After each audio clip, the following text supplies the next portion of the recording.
소원하는 그 찬양 많은 은혜가 되었습니다. 감사합니다. 어떤 그 항공기에 탄 승객들이 있었는데요. 갑자기 엔진이 고장이 난 거예요. 그래서 그 항공기에서 이제 낙하산을 이제 어깨에 메고 이제 뛰어내리기 시작합니다. 99명이 낙하산을 메고 이렇게 떨어졌어요. 그리고 이제 낙하산이 딱 2개가 남았는데 기장하고 기자하고 또 어린아이가 남았다고 합니다.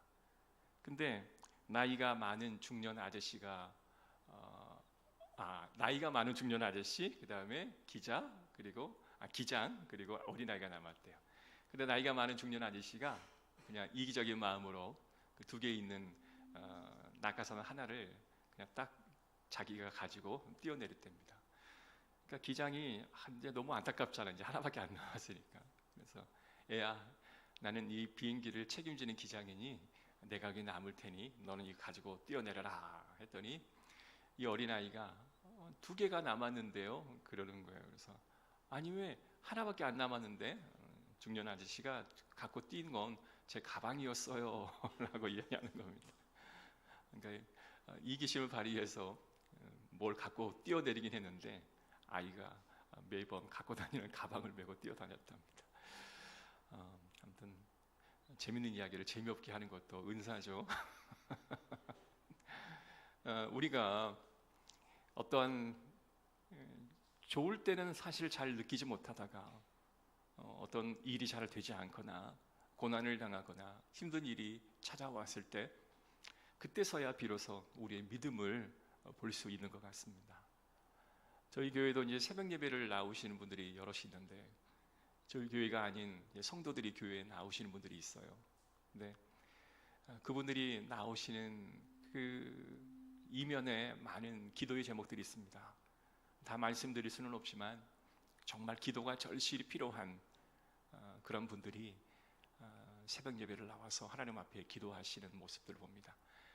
그러면 목회자인 저는 또 전심으로 기도해 줄 수밖에 없죠.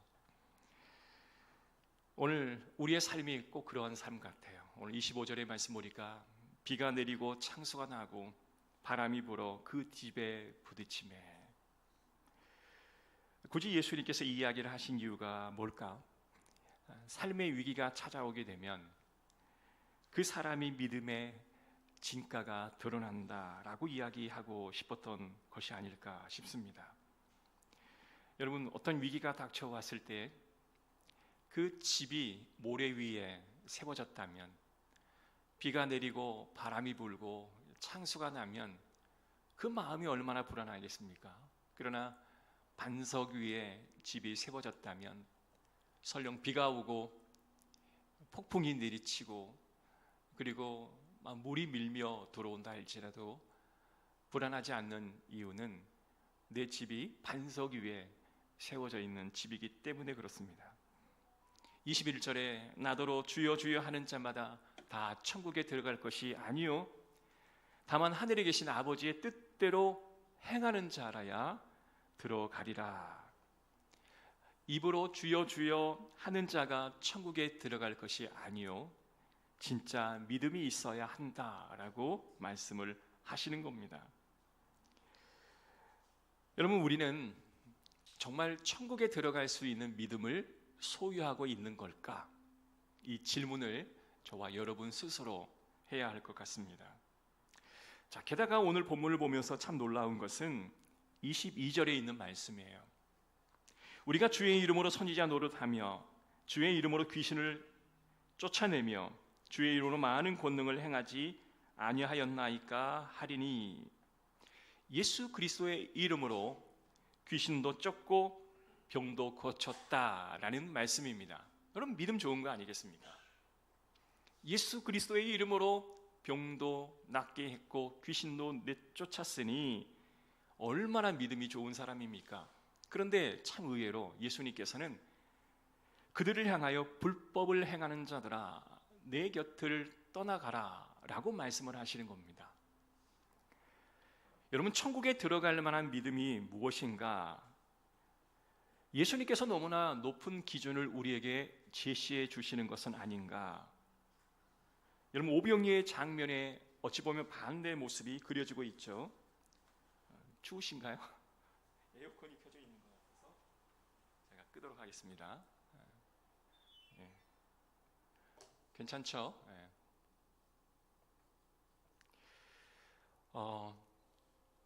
예수님께서 하고자 하시는 말씀이 뭐냐면, 귀신을 내어쫓는 능력은 그들 가운데 있었지만 예수님을 진짜로 따르는 자들이 별로 없었다라고 말씀하고 있는 거예요. 그래서 예수님께서 뭐라고 말씀하시냐면, 너희들은 진짜 주님을 믿고 따르라 라는 말씀을 하십니다. 자, 그런데요, 누가복음 9장 49절에 있는 말씀 한번 볼게요. 제가 읽어드리겠습니다. 요한이 여짜오되 주여 주여 어떤 사람이 주의 이름으로 귀신을 내쫓는 것을 우리가 보고 우리와 함께 따르지 아니한 것을 금하였나이다. 그러니까 예수님을 따르지 않았는데 귀신을 내어쫓는 자가 있었다라는 거예요. 그래서 제자들이 그것을 막았다라는 말입니다. 그런데 예수님께서 하시는 말씀은 굉장히 의외의 말씀을 하셔요. 아니다. 그는 너희와 같은 편이다. 그러니 예수를 알지 못한 자가 예수의 이름으로 귀신을 쫓는 그 행위를 보고 굉장히 우호적인 반응을 보이는 거예요. 자, 그러면 오늘 이 마태복음과 누가복음에 똑같이 귀신을 내어 쫓는 그러한 행위를 놓고 예수님이 두 가지 반응을 보이는 겁니다. 그러면 누가복음에서는 너희와 같은 편이다 제자에게 말씀하시고, 마태복음에는 불법을 행하는 자들아 떠나가라 라고 말씀했던 그 이유는 과연 무엇일까? 극적인 대조를 이루고 있는 이유는 과연 뭘까라는 말씀이에요. 도대체 누구든지 목마른 자들은 다 내게로 와라. 내가 너희를 마시게 하리라. 그 은혜로운 주님의 모습은 어디로 갔는가? 마태복음의 이 말씀을 우리가 어떻게 받아들여야 하는가? 예수님께서 말씀하시는 그 믿음을 사실 나는 온전히 갖추고 있는가라고 생각할 때, 사실 우리는 주의 이름으로 귀신을 내쫓아본 경험도 없고 또 우리는 그만한 믿음도 있다라고 자신할 수 없는 건데, 그렇다면 우리는 천국에 들어가기가 꽤 어렵지 않나, 이런 생각이 들 수밖에 없는 것입니다. 자, 그러면 이 예수님의 말씀을 우리가 이해하려면 오늘 이 본문의 문맥적인 내용을 잘 살펴야 해요. 자, 마태복음 5장부터 7장까지는 하나의 묶어서 우리가 설명할 수가 있는데요, 예수께서 하시는 산상수훈 설교문이 바로 5장부터 7장까지 이어지는 말씀이에요. 5장 1절과 3절에 있는 말씀 한번 보시기 바랍니다. 앞으로 조금 넘겨서 5장 1절에 3절 말씀 보면, 예수께서 무리를 보시고 산에 올라 앉으시니 제자들이 나아온지라 입을 열어 가르치심에 심령이 가난한 자는 복이 있나니 천국이 그들의 것임이요. 이렇게 산상수훈이 시작되고 있는데요, 자, 끝에 말씀 보면 7장에 있는 말씀 보십시오. 29절에 보면, 이는 그가 그 가르치시는 것이 권위 있는 자와 같고 그들의 서기관들과 같지 아니하밀러라. 예수께서 설교를 시작하시는 게 5장, 설교를 마치시는 게 7장의 내용이에요. 산상수훈의 예수님의 말씀을 우리가 듣고, 사실 주님께서 우리에게 하고 싶었던 말은, 야, 하나님의 말씀을 내가 너희에게 전하는데 그 말씀을 한 귀로 흘려서 듣지 말고 집중하여 그 말씀을 들어주기를 바란다. 그리고 그것을 가슴에 좀 담아라. 그리고 그것을 행하는 자가 되라 라고 말씀을 하셔요. 그래서 24절의 말씀 보면, 그러므로 누구든지 이 말을 듣고 행하는 자는 그 집을 반석 위에 지은 지혜로운 사람 같으니라. 반석 위에 집을 짓는 그러한 자는 말씀을 듣고 행하는 자야 이와 같은 일을 하는 자가 된다라고 말씀하시는 거예요. 우리의 믿음이 듣고 흘려버리는 게 아니라 듣고 행하는 데까지 나아가야 한다라는 적극적인 말씀이에요. 여러분, 우리는요, 다른 사람의 이야기를 들을 수는 있습니다. 그러나 적극적으로 듣기가 어렵죠. 우리가 보기는 봅니다. 그런데 적극적으로 보기가 어려워요. 우리가 만지는데 적극적으로 만지기가 어렵습니다. 그 임상 의사들이요, 임상 현장에서 훈련을 하는 것 중에 하나가 뭐냐면 인체 신비 해부도 있죠. 그 해부도의 그림을 그대로 옮겨보는 작업을 한답니다. 아니, 의사가 그냥 의료적인 지식만 알면 되었지 왜 그것을 그림으로 옮겨 적는 일을 해야 할까? 이유는요, 의사는 지식을 갖고 있어야 하지만 그 지식을 손으로 풀어야 하는 굉장히 특수한 일을 하고 계시는 전문직이죠. 머리로 아는 것이 손으로 이게 연결되지 않으면 안 되는 겁니다. 훌륭한 화가는 어떤 화가가 훌륭한 화가냐면 5층에서 뛰어내려 땅에 닿기 전까지 그 찰나의 순간에 어떠한 그 모든 현상을 이미지로 그릴 줄 아는 사람이 훌륭한 화가랍니다. 이 말은 그냥 보는 게 아니라 적극적으로 볼 줄 알아야 하고 듣는 게 아니라 적극적으로 들을 줄 알아야 유능한 화가가 될 수 있다라는 거예요. 우리가 하나님 말씀을 듣는 것도요, 그냥 들을 수는 있지만 적극적으로 듣지 아니하면 그것이 내 마음에 담아내기가 굉장히 어렵습니다. 여러분, 내 안에 담겨 있지 않는 말씀이 행해지기는 더더욱 어렵겠죠. 그래서 하나님께서 권면하십니다. 너희는 이 산상수훈의 말씀을 적극적으로 들어라. 그리고 그 들은 말씀을 적극적으로 행하라. 이것이 바로 하나님께서 주시는 산상수훈의 교훈의 말씀이에요. 초점은 복음을 누리는 단계까지 나아가기를 원하시는 거예요. 복음을 소유한 자만이 능력을, 경험을, 기쁨과 감격을 경험할 수 있기에 그 복음을 담아내고 그리고 그것을 행하는 데까지 나아가라 라는 것입니다. 자, 그런데 왜 예수님께서는 이적을 행하고 기적을 행하는 것을 금하셨을까? 우리가 복음을 받아들인 데 있어서 이적과 기적이 때로는 걸림돌이 되기 때문입니다. 이적과 기적을 행하는 자는 복음을 마음속에 깊이 받아들이는 것에 많은 신경을 쓰기보다 또 다른 이적과 기적을 보는 거에 더 많은 우리의 에너지를 쓰기 때문에 그것이 바로 복음에 집중하는 데 방해가 될 수 있다라는 거예요. 여러분, 책을 많이 다독하시는 분이요, 성경도 많이 읽을 것 같잖아요. 그런데 그게 아니더라고요. 다른 책들을 많이 보는데 성경을 안 봐요. 그러면 책을 많이 보는 것이 때로는 성경을 읽는 거에 방해가 되지 않겠습니까? 꼭 그와 같은 원리라는 거예요. 여러분, 기적은 나쁜 게 아니죠. 이적도 나쁜 게 아닙니다. 예수의 이름으로 기적과 이적을 행하는 것이 얼마나 능력 있는 일입니까? 우리는 한 번도 그러한 경험이 없어요. 그러면 우리는 믿음 없는 사람인가? 그러나 예수님께서 말씀하시는 것은 기적과 이적 그 자체를 말씀하시는 것보다 복음을 접하는 거에 방해가 되고 걸림돌이 되니 이적과 기적을 조금 뒤로 미뤄라. 먼저 너희는 복음에 더 집중하라 라는 그 말씀입니다. 그것이 옳고 그름의 차원이 아닌 이게 더 중요하니 이거에 더 많은 너희의 마음을 두라 라는 차원으로 우리가 이해를 해야 하는 것입니다. 어떤 성탄절에 어떤 어린아이가 산타크로스 할아버지에게 편지를 썼대요. 산타크로스 할아버지, 저는 몇 동 몇 호에 사는 아무개인데요, 저는 소원이 하나 있습니다.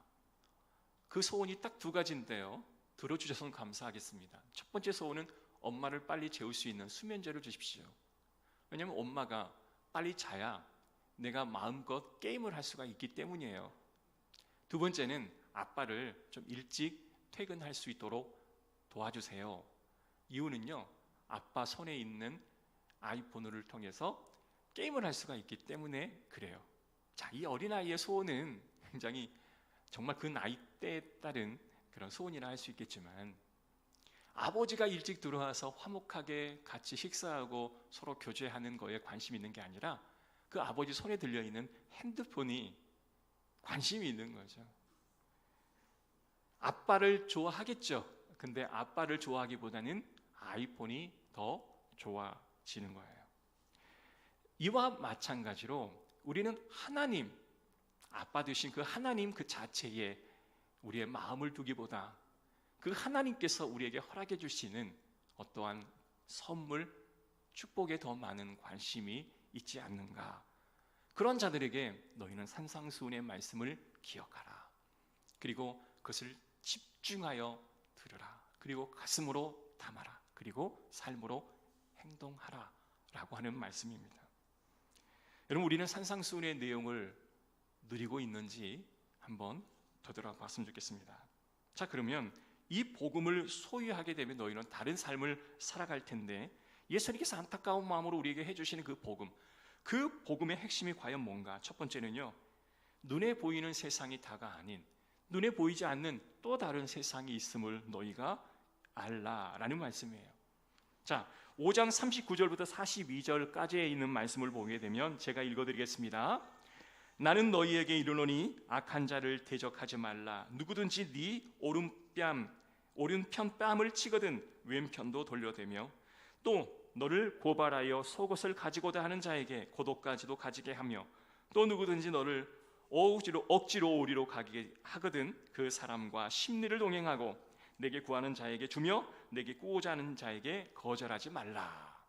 자칫 잘못하면 예수님께서 우리에게 윤리 어떤 강령을 우리에게 제시하는 것처럼 보여지지만 이 세상이 다가 아닌 것을 아는 사람은 이렇게 할 수 있다라고 우리에게 안내해 주시는 말씀이에요. 여러분, 우리가 의지적으로 이와 같은 일을 하면 화가 나겠죠. 아니, 내가 봐주는 것도 한두 번이지. 아니, 왜 이렇게 염치 없는 인간이 되었어? 난 더 이상 이제 용서하지 못해. 나는 봐주지 못할 거야. 이게 바로 우리의 실체의 모습이 아니겠습니까? 예수님께서 이러한 삶을 왜 말했는가? 네가 이러한 삶을 살지 않으면 지옥 가. 이런 말씀이 아니라 이러한 삶을 살 수 있는 능력이 너에게 주어질 텐데 그것은 바로 복음을 소유하는 자에게 이와 같은 일을 너에게 할 수 있는 능력을 제공해 주겠다라는 말씀이에요. 그래서 천국이 있고 하나님 나라가 우리에게로 도래하는 것을 믿는 사람은 왼뺨을 맞으며 오른뺨을 돌려낼 수도 있고요. 겉옷을 벗어달라 하면 속옷까지 내어줄 수가 있고요. 그리고 그와 함께 먼 길을 동행할 수도 있는 힘이 내 안에서 생겨난다라는 겁니다. 하나님의 나라가 있고 영생이 있다라고 믿는 그 순간 우리는요, 내 신앙이 갑자기 성숙되어지는 거예요. 어느 학생이 눈이 그냥 밤탱이가 돼서 왔습니다. 그러니까 지나가는 어른이 야, 너 왜 눈이 밤탱이가 됐어? 친구와 싸우다가 얻어 터졌냐? 라고 물어보니까 아니요, 제가 길을 지나가는데요, 어린 그 중학교 학생이 그냥 찬볼이 내 그냥 눈에 맞아서 그냥 눈이 이렇게 부었어요. 야, 너 화가 났겠는데? 아유, 뭘요? 뭐 중학교 어린애가 그런 건데요, 뭐 괜찮아요 라고 지나가는 거죠. 그러니까 이 어른이 하는 말이 야, 너 정말 이제 어른이 다 되어가는구나 라고 이야기하는 겁니다. 무엇일까요? 어른이 되었다라고 하는 것은 어떠한 일에 일희일비하지 않고 그냥 그것을 그냥 자연스럽게 넘길 수 있는 성숙한 사람이 되었다라는 것을 의미하는 것입니다. 우리 어린아이들 봐봐요. 뭐 떠들고 하는 거 너무 귀엽지 않습니까? 저는 너무 귀엽거든요. 근데 아이들의 특징을 보면 그냥 자신의 욕구가 있는 대로 그대로 표출합니다. 화가 나면 화를 내고, 먹고 싶으면 달라고 떼쓰고, 내 것인데 누가가 뺏어가면 그 아이를 때려서라도 내 것을 뺏어가는 것, 그것은 당연히 정상스러운 거예요. 어린아이기 때문에요. 그런데 아이가 점점 커가면서 남의 것을 빼앗으면 안 되지, 또 남을 때리면 안 되지, 그러면 부모님이 싫어하시겠지, 가슴 아파하시겠지라고 느끼면서 아이가 점점 철이 들어가는 그런 과정을 겪는 겁니다. 이게 자연스러운 거예요. 여러분, 자연스러운 것을 가지고 야단치면 안 돼요. 아이는 그게 자연스러운 겁니다. 그러니까 허용해 줘야 되는 거죠. 그러나 어린이 되었는데도 아이가 그러고 있으면 이게 성인화가 되지 않는 아이이기 때문에 그 부분은 적절하게 관리를 해줘야 될 필요가 있지 않겠습니까? 성도 여러분, 우리 마음속에 예수님이 계시고 우리 마음속에 하나님의 나라가 있고 우리가 이후에 갈 그 하나님의 나라는 주님과 영원히 함께할 나라다라는 그 믿음이 내 안에 자리 잡고 있으면 이 모든 것들이 허용되어지는 것을 경험할 수밖에 없다라는 것입니다. 또 재미난 이야기 하나 할까요? 일부 예배 했더니 전혀 안 웃으시더라고요. 그러니까 재미없어도 좀 웃어주시기 바랍니다. 어느 한 사람이 치과에 갔어요. 근데 치과에 딱 그 벽에 보니까 의사 선생님의 나온 학교, 그리고 표창장, 이러한 이름 다 적어져 있는 거예요. 가만히 보니 자기가 학교 다닐 때 꽤 멋있었던 친구 이름과 똑같은 거예요. 혹시 그 아이가 아닐까 이렇게 생각하고 있는데 진료실에 들어가는 순간 그 기대는 무너졌어요. 왜냐하면 의사 선생님은 머리가 다 벗겨졌고, 그리고 남아있는 머리도 희끗희끗해지고 이마에 주름살이 깊게 펴져서 에이, 그 멋있는 친구는 아닐 거야. 그리고 약간 그래도 한번 확인해 보고자, 선생님 질문 하나 할게요. 혹시 어느 고등학교 나왔습니까? 의사 선생님 하시는 말씀이 나 영동고등학교 나왔는데요. 나 영동고등학교 나왔는데요. 몇 년도에 졸업하셨어요? 나 50년 전에 제가 졸업을 했는데요. 저도 50년 전에 그곳에 있었는데요. 그 의사 선생님이 한참 듣고 있다가 제가 기억은 잘 나질 않지만 혹시 그때 어떤 과목을 가르치셨나요? 라고 이야기를 했답니다. 이해가 안 되시나요?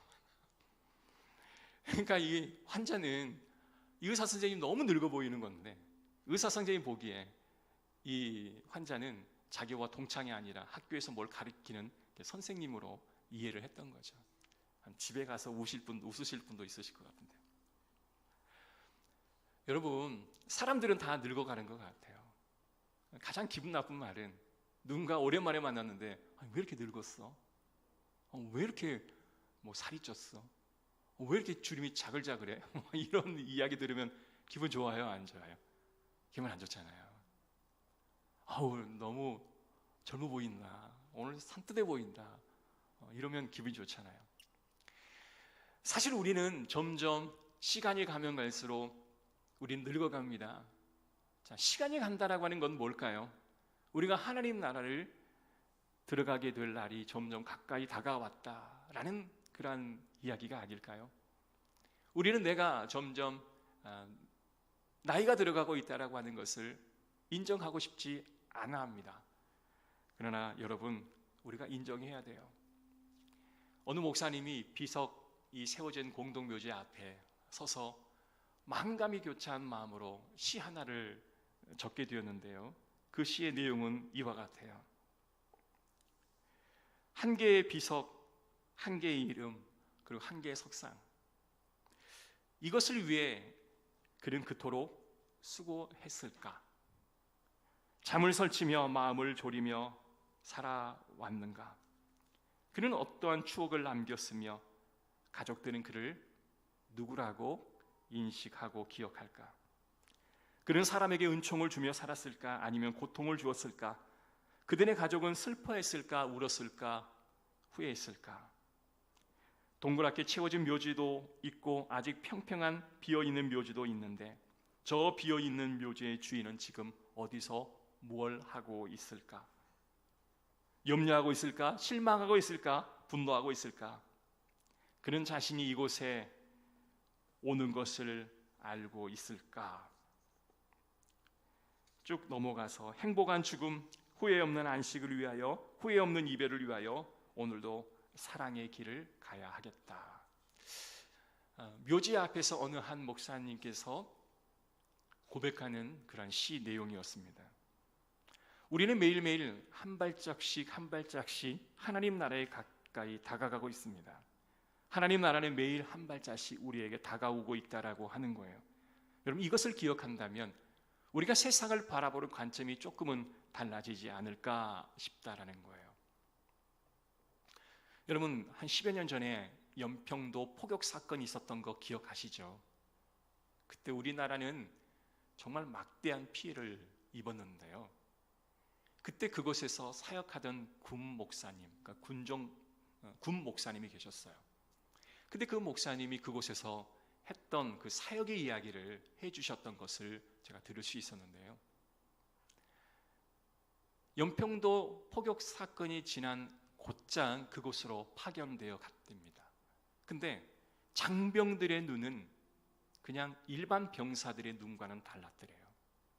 마을을 지나다녀도 그 마을 사람들은 여느 마을 사람들과 같은 모습을 하고 있지 않더래요. 거기에는 비장함도 묻어 있었고 또한 무서운 살기도 있었으며 매우 심한 두려움과 공포도 그 눈에서 발견할 수가 있었더래요. 평온한 데서 군복 생활을 하다가 영평도 그 위기의 상황 속에 딱 들어가 보니 매일매일 새벽 예배마다 기도하면서 포탄이 떨어지면 어떻게 하나 라는 그 두려움이 엄습해 오는 자기 자신을 발견할 수가 있었다고 합니다. 그러나 그 상황 속에 내가 죽을 것 같은 두려움이 아니라 내가 죽을 수 있다라고 하는 그 두려움이 나를 예배의 장소로 가게 했고, 그때부터 그 장병들의 마음, 주민들의 마음이 공감이 되더래요. 이분이 이러한 죽을 수 있다라고 하는 공포스러운 마음을 가지고 있었구나. 본인이 직접 그걸 경험하고 나니 그게 동일시가 되었던 거예요. 이들이 이렇게 힘들어했었겠구나. 그러니까 그때부터는요, 절실히 그들을 위해 기도해주고 그들을 위로해주게 되었다라고 하는 겁니다. 사실 목사인 저는 경험하기가 일반 사람들보다 적지 않겠습니까? 직장을 다녀본 것도 아니고 여러분들이 했던 어떠한 애환과 고통과 어려움을 경험해 보지 못한 사람일 수 있습니다. 그러나 참 감사한 것은 많은 사람들을 저는 접할 기회가 있죠. 그럼을 통해서 사람들의 애환과 고통과 또한 그들의 영적인 어려움이 무엇이라는 것을 보게 되죠. 그러면서 마음속에 뭐가 느껴지냐면 정말 힘들겠다. 내가 그 고통을 다 경험해 보지는 않았지만 그 길을 가는 자들의 고통이 얼마나 큰지를 공감이 되어지더라고요. 여러분, 공감이 되면 위로가 되고 또한 함께 할 수 있는 마음이 생겨나는 것입니다. 사랑하는 성도 여러분, 이러한 마음을 갖게 되면 모든 사람들이 다 하나님의 자녀로 보여지게 되어지는 거죠. 교수이면 또한 아무것도 배우지 못한 사람이건, 부자이건 가난한 사람이건, 그리고 내가 많은 것들을 은혜를 누리고 은사를 누리고 있는 사람이건, 아니면 지금 처음 교회를 나온 사람이건, 모두가 동일하게 같은 형제 자매가 되어진다라는 사실이에요. 사랑하는 성도 여러분, 이러한 하나님의 나라를 경험하면요, 부자든 세리든 창녀든 고귀한 여성이든 다 교회 안에서는 같은 한 형제요 한 자매로서의 동질성을 가질 수 있다라고 하는 것이에요. 그래서 오늘 이 산상수훈에 예수님께서 우리에게 해주고 싶은 그 복음의 메시지가 바로 이것인 줄로 믿습니다. 두 번째는요, 하나님이 내 아버지이심을 경험하기를 초청하시는 겁니다. 우리가 나의 하나님이 나의 아버지 되심이 믿어진다면 사실 기적이 일어나도 감사요, 기적이 일어나지 않아도 감사이지 않겠습니까? 내가 드리는 기도가 응답되어도 감사요, 응답되지 않아도 감사이지 않겠습니까? 그래서 5장부터 7장까지 이 아버지라는 단어가 무려 17번이나 반복해요. 16번이네요. 자, 이 16번이나 반복되어지는 그 의미는 이게 바로 중요하고 가치가 있기 때문에 그 단어를 계속 반복하는 것이 아니겠습니까? 자, 하나님이 아버지이시니까 이 세상이 너를 몰라줘도, 너가 구제하는 것을 다른 사람이 몰라줘도 아버지가 아시니 괜찮지 않냐? 라는 식으로 우리에게 말씀해 주시는 겁니다. 자, 너는 기도할 때 내 골방에 들어가 문을 닫고 은밀한 중에 계신 내 아버지께 기도하라. 은밀한 중에 보시는 내 아버지께서 갚으시리라. 또 기도할 때 이방인과 같이 주원부원하지 말라. 그들은 말을 많이 하여야 들으실 줄 생각하느냐? 그러므로 그들을 본받지 말라. 구하기 전에 너희에게 있어야 할 것을 너희 하나님 아버지께서 다 아시느니라. 여러분, 이렇게 하나님이라 표현하지 아니하고 아버지라 표현하시는 이 마태복음의 말씀을 우리가 기억해야 됩니다. 26절에 보면 공중의 새를 보라. 심지도 않고 거두지도 않는 창고에 모여들이지도 아니하되 너희 하늘 아버지께서 기르시나니 너희는 이것들보다 귀하지 아니하냐. 그러니까 하나님께서 나의 아버지 되어주시는 것을 믿는다고 하면 진정한 너희는 복음을 너희 마음속에 소유한 자다. 그러면 7장 7절 8절 구하라 그리하면 주실 것이요 찾으라 그러면 차지할 것이요 문을 두드리라 그러면 너희에게 열릴 것이라. 하나님의 자녀에게, 하나님께서 구하는 자에게 주시고 찾는 자에게 찾게 하시고 문을 두드린 자에게 열리는 축복을 왜 아니 주시겠느냐라는 말씀이에요. 그래서 산상수훈의 말씀은 하나님의 안타까운 마음을 예수 그리스도의 말씀을 통해서 우리에게 전달해 주시는 말씀이다라고 우리는 알아야 하는 겁니다. 이 사실 너는 왜 외면하고 엉뚱한 것에 집중하며 살아가느냐, 이 안타까운 마음을 산상수훈에 담아 우리에게 말씀해 주시는 겁니다. 이 아버지의 마음을 알아라. 남극에 살고 있는 펭귄, 그 펭귄 중에 황제 펭귄이라고 하는 게 있는데요, 이 황제 펭귄은 알을 낳고 알이 부화될 때까지 그 알이 땅에서 떨어지게끔 발등 위에 놓는다고 합니다. 왜냐하면 땅에 놓는과 동시에 얼어버리기 때문에. 아이가 부화하고 새끼 펭귄이 되면 그 아이를 땅을 밟지 않도록 그 발 위에 올려놓는다네요. 그리고 새끼를 낳은 암컷은 그 새끼를 수컷에게 맡기고 저 먼 바다로 나아간답니다. 바다에서 많은 고기를 뱃속에 집어넣고 새끼가 오는 곳으로 돌아온대요. 그런데 그때 그 영양분이 가장 많은 이 암컷 황제 펭귄을 노리는 그 대적자가 있는데, 그 대적자가 바로 바다 표범이래요. 딱 숨어 있다가 황제 펭귄이 얼음 위로 올라오는 순간 딱 낚아채는 거예요. 그런데 이 어미 펭귄에게는 뭐가 있어요? 빨리 가서 자기 자식에게 자기가 섭취한 음식물을 개원해요 그 아이를 먹여야 할 사명이 있거든요. 그러니 이리저리 그냥 몸부림을 치다가 겨우 빠져나옵니다. 빠져나온 가운데 몸 여기저기가 그냥 찢기고 피가 나는데 그 하얀 그 빙하 위에 핏자국이 아주 선명하게 그려져 있는 거예요. 황제 펭귄이 모여 있는 그곳에 수컷을 발견하고 그 수컷이 안고 있는 그 어린 아이에게 음식을 개원해어 먹입니다. 만약에 그 암컷이 오지 않으면 어떻게 될까요? 수컷과 어린 새끼는 그냥 죽는 거예요. 수컷은 자기가 먹었던 것, 남은 것을 겨우겨우 소화시키지 아니하고 아이에게 다 내어주다가 더 이상 내어줄 게 없으면 수컷 펭귄과 새끼 펭귄은 죽을 수밖에 없는 거죠. 주님의 사랑이 꼭 이와 같은 것 같아요. 저와 여러분을 위해서 하나님께서는 그 아들 예수 그리스도를 이 땅 가운데 보내신 것이 아니겠습니까? 그리고 그 예수님께서 산상수훈을 통해서 야, 이제 좀 쭈뼛쭈뼛 하지 말고 머뭇머뭇하지 말고 주님 말씀 들은 것 행했으면 좋겠다. 그리고 하나님 나라가 너희에게 가까이 다가오니 그 하나님 나라 안에 네가 머물며 세상을 관용하며 바라보며 살았으면 좋겠다라고 우리에게 말씀해 주시는 것 같아요. 사랑하는 성도 여러분, 오늘 이 산상수훈의 말씀을 읽으면서 하나님 마음이 읽혀졌으면 좋겠습니다. 그래서 그 하나님 말씀을 가슴에 담고 돌아오는 한 주 동안, 그리고 이웃과 또한 우리 가족들을 만날 때 그 사랑을 표현하시는 한 주가 되시기를